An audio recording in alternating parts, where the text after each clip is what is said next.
Host broadcasters working at UEFA club matches are absolutely critical to the success of each competition. Their high-quality coverage, transmitted from each stadium, allows millions of people watching around the world to share in the excitement of Europe's premier football tournaments.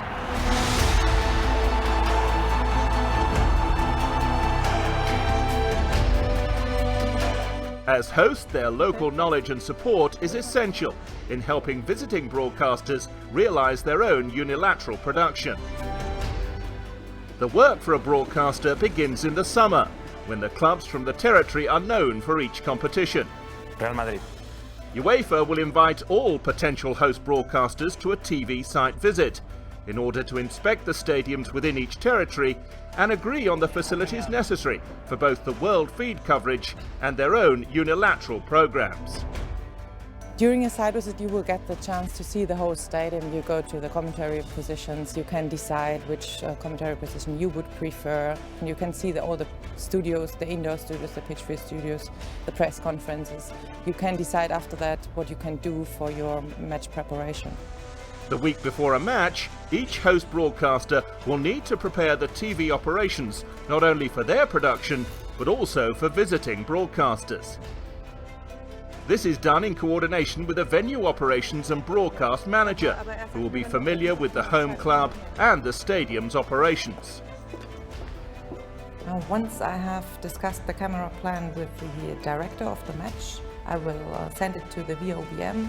When I get the confirmation by the VOBM, I will upload this in the HB offer. Once the deadline is over on Thursdays, I will make all the reports for the commentary positions, for the pitch presentation positions, and I would check all this with our planning and adapt our planning on that.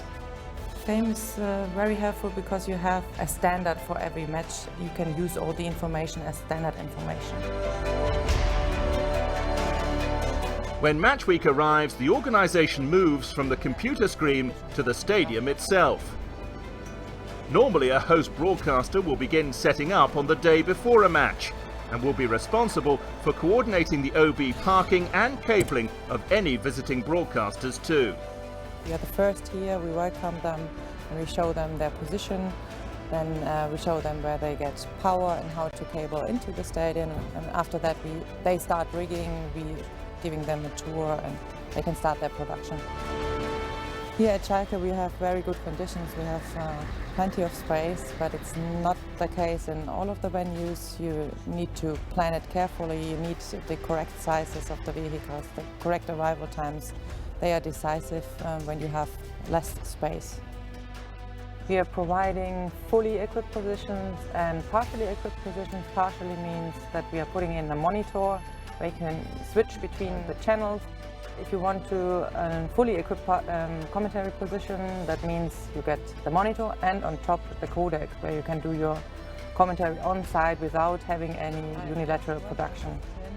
You should show up latest right after the TV meeting, check if everything is in place, get in contact with the technicians or the international floor manager you have met in the TV meeting. We are checking all the fully equipped positions, we are checking the codec, we are dialing a number, a test number, if the ISDN line is working. TV meetings take place the day before the match and again on match day, and are led by the venue operations and broadcast manager. The host broadcaster's attendance is crucial in ensuring any TV issues can be dealt with. The TV meeting on match day -1 is very important for us because it's the only chance that you have everyone on the table.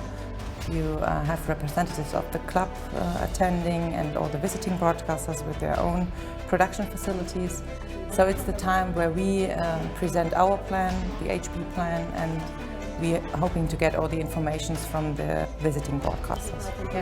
Troubleshooting and efficient communication with the venue operations and broadcast manager is paramount. We try to serve late requests. We look into the details, what we can do, maybe we can change something on the very last minute.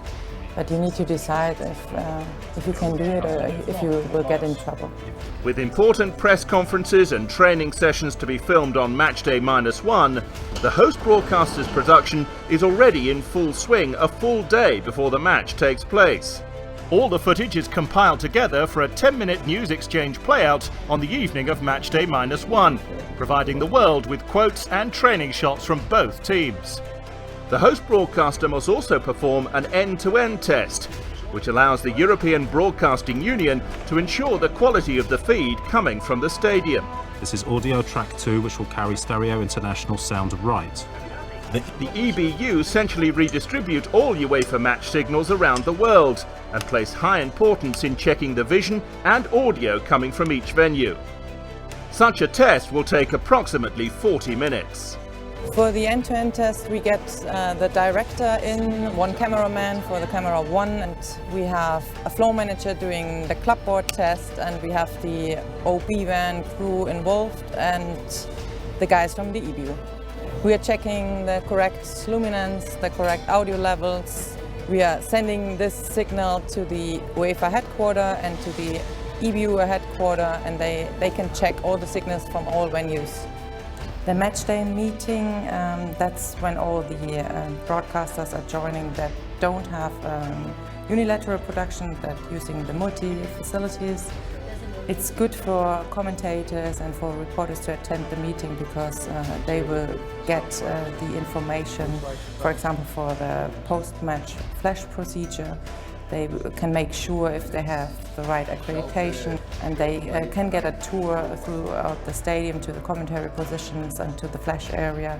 At UEL matches, the HB needs to combine the end-to-end test with a TV graphics test. The HB graphics operator will run UEFA's graphics test tape in parallel and check the HB graphics setup.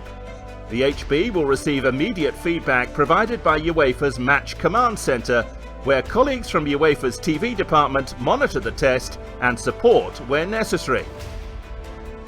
With final preparations complete, the host broadcaster can concentrate on ensuring the timings of the multilateral running order are kept to for the world feed.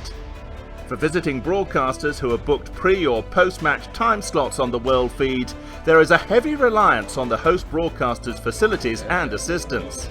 The running order also includes the pre-match feed of team arrivals and dressing room shots.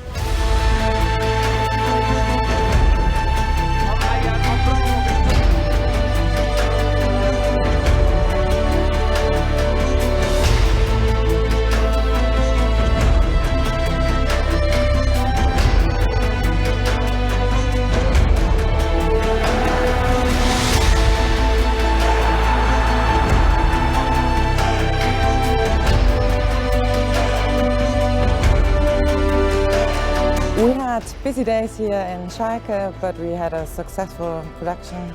We are happy, and the next game is not far away. When the lights go out, the job for the host broadcaster doesn't end there. With all the facilities that have been provided to visiting broadcasters, there is still the small matter of invoicing for the equipment and services via the rate card in the broadcast partner production manual. Once the event is over, I get back to the office, check the reports I have, and I will do the invoicing then. All host broadcasters are key to the success of UEFA's club competitions. The quality of the work off the pitch is critical to conveying the quality on it.